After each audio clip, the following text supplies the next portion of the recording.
Danes v Pomurskem dnevniku. Svetovni dan Braillove pisave. Subvencioniranje storitev sterilizacije in kastracije. Premanjkuje nekaterih antibiotikov. Odhod Bobičanca v Celje. Vreme. Jutri bo pretežno oblačno.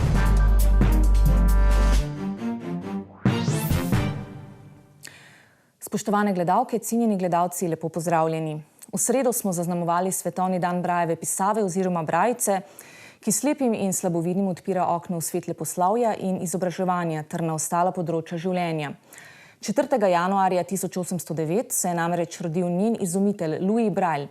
Brajica omogoča pretvorbo pisane besede v tipno obliko ter s tem posameznikom, ki ne morejo videti, omogoča branje in pisanje. Preverili smo, kako se v vsakdanjem življenju znajdejo slepi in ali brajica res počasi izumira. Ki sem jo imel silno rad. Tako Goran Glaser s pomočjo Braillove pisave prebere izsek iz knjige. Goran je oslepel pri svojih 11 letih, domnevno zaradi cepljenja proti črnim kozam. Po neuspešnem zdravljenju in rehabilitaciji pa se je začel šolati v Zavodu za slepo in slabovidno mladino. Preden sem šel na šolanje, so me vključili v Društvo slepih v Mariboru in takrat mi je takratni predsednik prinesel na dom abecednik, učenje Braillove pisave in tako tablico, na katero potem so me učili pisati. Takrat se je prvič spoznal z Braillevo pisavo, kjer posamezni Braillevi znaki predstavljajo različne kombinacije izbočenih pik. Je sestavljena Braillova pisava iz 6 pik v obliki številke 6 na kocki, s tem, da so pike potem od leve navzdol oštevilčene 1, 2, 3, pa z desne strani 4, 5, 6. Kasneje je pri pisanju in branju Braillevo tablico zamenjal z Braillovim pisalnim strojem. Danes pa Goran uporablja priročno Braillevo vrstico. V sodobnem času pa imamo take Braillove vrstice, ki jo lahko priklopiš na računalnik ali pa tudi samostojno, ker je malo, jo lahko imaš v žepu, pa si kjerkoli kaj zapišeš. Da Braillova pisava slepim in slabovidnim odpira okno v svet izobraževanja, poudarjajo tudi v Medobčinskem društvu slepih in slabovidnih Maribor, kjer pa izpostavljajo tudi, da je ta v sodobnem času pogosto spregledana.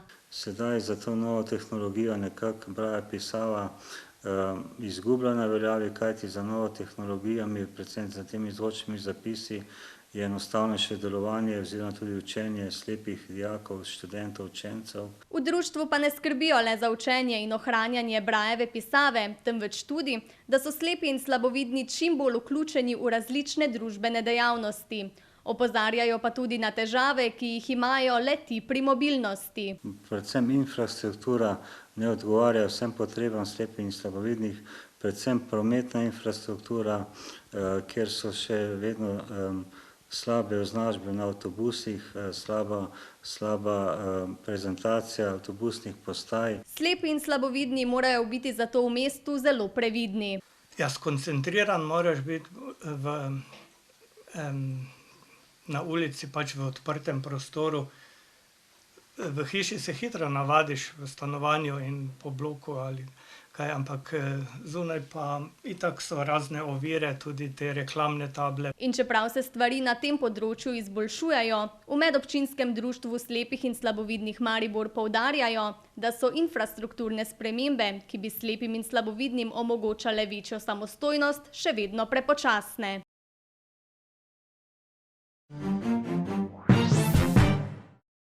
Občina Dobrovnik želi tudi letos poskrbeti za zmanjšanje števila zapuščenih živali, zato so pripravili načrt za subvencioniranje stroškov sterilizacije in kastracije psov in mačk.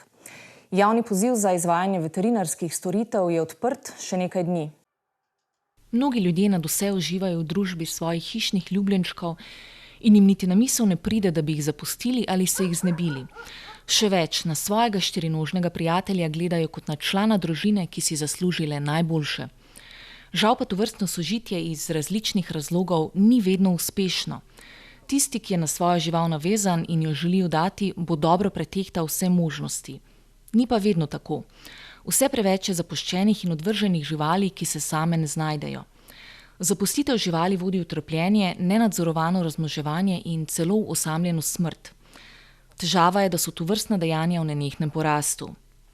Ker želi občina Dobrovnik vsaj delno vplivati na omilitev problematike, so se odločili, da bodo subvencionirali stroške sterilizacije in kastracije lastniških psov in mačk, ki so v lasti prebivalcev občine Dobrovnik.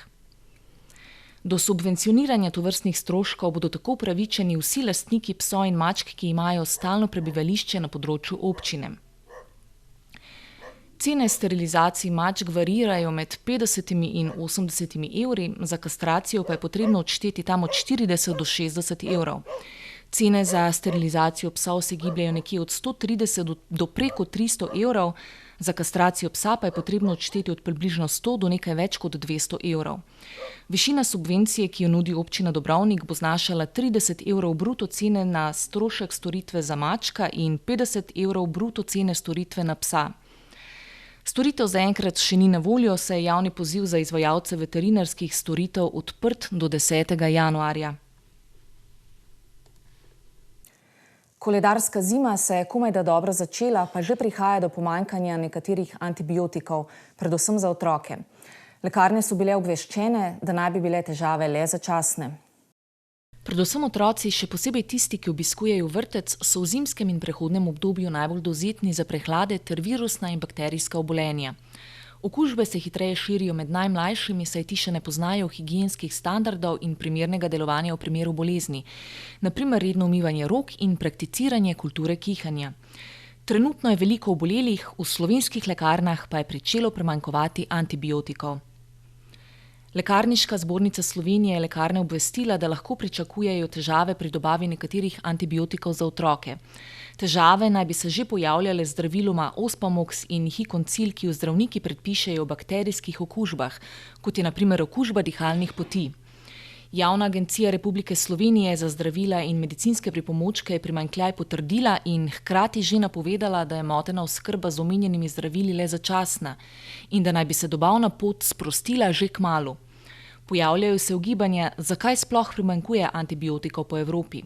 Prihaja do špekulacij, da naj bi na znižano proizvodnjo vplivale tudi končne nizke cene izdelkov ter posledično zmanjševanje števila proizvajalcev.